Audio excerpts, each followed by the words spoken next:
Welcome again to Androidia channel. If you're suffering from your Android phone full storage, just like these examples, Android phone full storage. So first of all, how to fix the problem?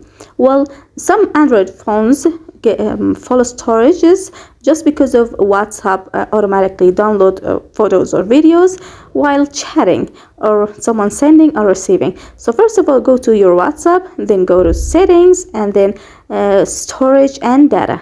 Click on it, as same as I'm doing. Then you will end up here in these three options. These media auto download, you have to stop them. Don't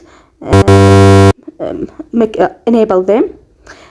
Just uncheck all of these boxes or squares and click on OK.